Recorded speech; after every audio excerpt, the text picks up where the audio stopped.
Argentina football team കേരളത്തിലെത്തുമെന്ന് സ്ഥിരീകരണം. Argentina football അസോസിയേഷനാണ് ഇക്കാര്യത്തിൽ ഔദ്യോഗിക അറിയിപ്പ് നൽകിയിരിക്കുന്നത്. നവംബർ 10-നും 18-നും ഇടയിലുള്ള തീയതികളിലായിരിക്കും ടീം എത്തുക. എതിരാളികളെ തീരുമാനിച്ചിട്ടില്ല. വിശദമായ വിവരങ്ങളുമായി സ്പോർട്സ് ഡെസ്കിൽ നിന്നും PJ അരുൺ ചേരുകയാണ്. PJ അരുൺ, എന്താണ് ഇത്തരത്തിലൊരു അർജന്റീന ഫുട്ബോൾ ടീമിന്റെ ഔദ്യോഗികമായ സ്ഥിരീകരണം വന്നിരിക്കുന്നത്? കൂടുതൽ വിശദാംശങ്ങൾ.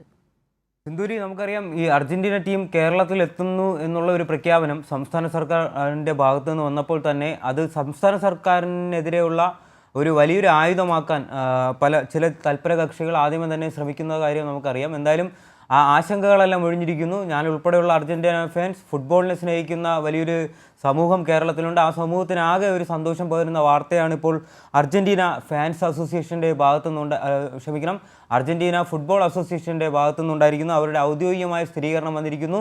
നവംബർ 10 മുതൽ 18 വരെ ഇന്ത്യയിലെത്തും അർജന്റീന ടീം.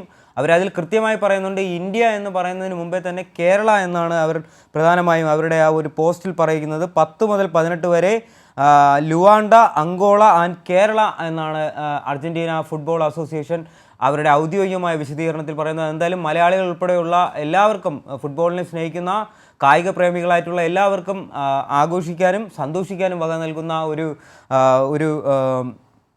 ഒരു വസ്തുതയാണ്. എന്തായാലും നേരത്തെ നമ്മൾ സൂചിപ്പിച്ച പോലെ തന്നെ ഈ മെസ്സിയെ ആദ്യം ഇത് കേരളത്തിൽ കൊണ്ടുവരുമെന്ന് കഴിഞ്ഞ വർഷം ജൂണോടുകൂടിയായിരുന്നു കായിക വകുപ്പ് മന്ത്രി അബ്ദുൾ റഹ്മാൻ പ്രഖ്യാപിച്ചിരുന്നത്. പക്ഷേ ഒരു നല്ല ഫുട്ബോൾ സ്റ്റേഡിയം പോലും കൃത്യമായി ഒരുക്കാതെ വലിയൊരു തുക മുടക്കി അർജന്റീന ടീമിനെ കൊണ്ടുവരുന്നു എന്നുള്ള ഒരു പ്രഖ്യാപനം വന്നപ്പോൾ തന്നെ ചില കക്ഷികൾ കേരളത്തിനെതിരെ വലിയ രീതിയിൽ, അല്ലെങ്കിൽ കേരള സർക്കാരിനെതിരെ വലിയ രീതിയിലുള്ള ഒരു പ്രതിഷേധവും അല്ലെങ്കിൽ വലിയ രീതിയിലുള്ള പ്രതികരണങ്ങളും രൂക്ഷമായ വിമർശനങ്ങളും ഉയർത്തിക്കൊണ്ട് മുന്നോട്ട് വന്നിരുന്നു. ഈ വിമർശനങ്ങളെല്ലാം മുനയൊടിച്ചുകൊണ്ടാണ് ഇപ്പോൾ ഒരു ഔദ്യോഗികമായ പ്രഖ്യാപനം വന്നിരുന്നത്. നമുക്കറിയാം, ആദ്യം മെസ്സി ഇന്ത്യയിൽ കളിക്കാൻ താല്പര്യം പ്രകടിപ്പിച്ചിരുന്നു. അർജന്റീന ടീം ഔദ്യോഗികമായി ഇങ്ങനെ ഒരു താല്പര്യം പ്രകടിപ്പിച്ചിരുന്നു. കാരണം അർജന്റീന ടീമിന് കേരളത്തിലും പ്രത്യേകിച്ച് ഇന്ത്യയിലും പ്രത്യേകിച്ച് കേരളത്തിലുമുള്ള ഒരു വലിയൊരു ഫാൻ ബേസ് ഉണ്ടായിരുന്നു. അതെല്ലാം അർജന്റീന ടീമിനെ വ്യക്തമായിട്ടുണ്ട്. നേരത്തെ തന്നെ ഇത് അർജന്റീന ഫുട്ബോൾ അസോസിയേഷനെ നമ്മൾ തന്നെ കേരളത്തിൻ്റെ ഭാഗത്തു നിന്ന് തന്നെ നമ്മൾ ധരിപ്പിച്ചിട്ടുള്ളത്. ഇതിൻ്റെ ഭാഗമായിട്ടാണ് ഇന്ത്യയിൽ കളിക്കാൻ താല്പര്യമുണ്ട് എന്നുള്ളത് അർജന്റീനയുടെ ദേശീയ ടീമിൻ്റെ വക്താക്കൾ അന്ന് തന്നെ താല്പര്യം പ്രകടിപ്പിച്ചിരുന്നു. പക്ഷേ ഭീമമായ ചിലവ് എന്ന് പറഞ്ഞുള്ള ഒരു പോക്ക് പറഞ്ഞ് അന്ന് തന്നെ ഇന്ത്യ ഇതുമായി ബന്ധപ്പെട്ട ആ ഒരു താല്പര്യത്തോട് തിരിഞ്ഞു നിൽക്കുന്ന ഒരു കാഴ്ചയാണ് കണ്ടത്. ഇങ്ങനെ ഒരു പശ്ചാത്തലം ഉരുത്തിരിഞ്ഞു വന്നപ്പോഴാണ് കേരളം ഇതുമായി ബന്ധപ്പെട്ട് മുൻകൈ എടുത്തുകൊണ്ട് അർജന്റീന ടീമിനെ കേരളത്തിലേക്ക് ക്ഷണിച്ചുകൊണ്ടു, അല്ലെങ്കിൽ അങ്ങനെ ഒരു മത്സരം കേരളത്തിൽ നടത്തുമെന്നുള്ളൊരു പ്രഖ്യാപനവുമായി കേരളം സംസ്ഥാന സർക്കാർ എന്നുള്ള ഒരു ധാരണയിൽ മുന്നോട്ട് പോയത്. പക്ഷേ അപ്പോൾ പോലും വലിയ രീതിയിൽ മെസ്സി വരില്ല എന്നുള്ള ഒരു വ്യാജ പ്രചരണമായിരുന്നു സംസ്ഥാന സർക്കാരിനെ അന്ധമായി എതിർക്കുന്ന ചില കക്ഷികൾ അന്ന് നടത്തിയത്. പക്ഷേ അന്ന് സ്പോൺസർഷിപ്പുമായി സംസ്ഥാന സർക്കാർ മുന്നോട്ട് പോകുന്നു. പല സ്പോൺസർമാരും മുന്നോട്ട് വരുന്നു. അതിലൊരു സ്പോൺസറെ സംസ്ഥാന സർക്കാർ തീരുമാനിക്കുന്നു. ഇവർ തമ്മിലുള്ള ഒരു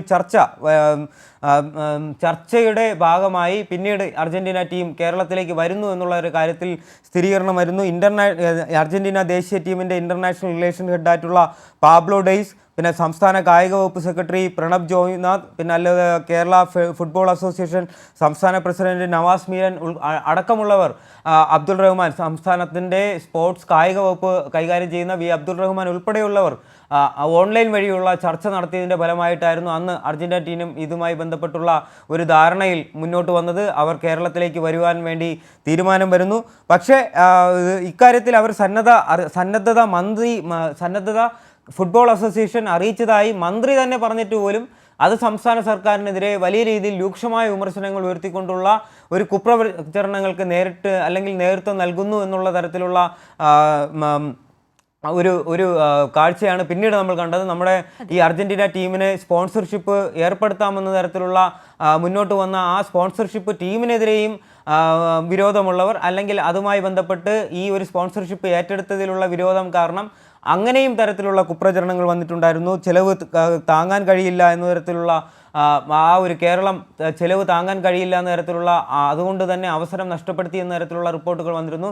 എന്തായാലും ഞാൻ നേരത്തെ സൂചിപ്പിച്ച പോലെ തന്നെ കേരളത്തിലെ കായിക പ്രേമികൾ ഏറ്റുവാങ്ങിയ ഒരു ഫുട്ബോൾ മാമാങ്കത്തിന് കേരളം സാക്ഷിയാവുകയാണ്. എന്തായാലും മെസ്സിപ്പട നവംബർ 10 മുതൽ 18 വരെയുള്ള തീയതികളിൽ ഒന്നിൽ ഇന്ത്യയിൽ, അത് പ്രത്യേകിച്ച് നമ്മൾ കൃത്യമായി അത് പറയണം, ഇന്ത്യ എന്നല്ല അവർ പറഞ്ഞിരിക്കുന്നത്, കേരളത്തിൽ ഇത് ഫുട്ബോൾ അസോസിയേഷൻ അങ്ങനെ തരത്തിലുള്ള അർജന്റീനയുടെ ദേശീയ ടീം കേരളത്തിൽ എത്തുമെന്നുള്ള തരത്തിലുള്ള ഔദ്യോഗികമായ വിശദീകരണം വന്നിരിക്കുന്നു. പക്ഷേ ഇതിൽ കൃത്യമായി അവർ പറയുന്നുണ്ട്, എതിരാളിയെ എന്തായാലും തീരുമാനിച്ചിട്ടില്ല, അത് വരുന്ന തീയതികളിൽ തീരുമാനിക്കും എന്നാണ് സിന്ധൂരി ഔദ്യോഗികമായി ഇപ്പോൾ നമുക്ക് പങ്കുവയ്ക്കാൻ കഴിയുന്ന വിവരം. അതെ, പി ജി അരുൺ, വളരെയധികം സന്തോഷം നൽകുന്നൊരു വാർത്തയാണ്. കേരളത്തിലെ എല്ലാ ഫുട്ബോൾ പ്രേമികൾക്കും ഒരേപോലെ തന്നെ ആനന്ദം നൽകുന്നൊരു വാർത്തയാണ് ഈ ഒരു പ്രഭാതത്തിൽ നമ്മളുടെ മുന്നിലേക്ക് എത്തിയിരിക്കുന്നത്. നവംബർ 10-നും 18-നും ഇടയിലുള്ള തീയതികളിലായിരിക്കും അർജന്റീന ടീം മെസ്സി കേരളത്തിലെത്തുക. ആ ഒരു സന്തോഷ വാർത്തയാണ് നമുക്ക് ആദ്യം തന്നെ പങ്കുവെക്കുവാനുള്ളത്. എന്തായാലും പി ജി അരുൺ പറഞ്ഞപ്പോൾ തന്നെ എതിരാളികളെ തീരുമാനിച്ചിട്ടില്ല. ആ കാര്യം ഉൾപ്പെടെയുള്ള വിശദമായ വിവരങ്ങൾ വരും ദിവസങ്ങൾ നമ്മളിലേക്ക് എത്തുകയായിരിക്കും.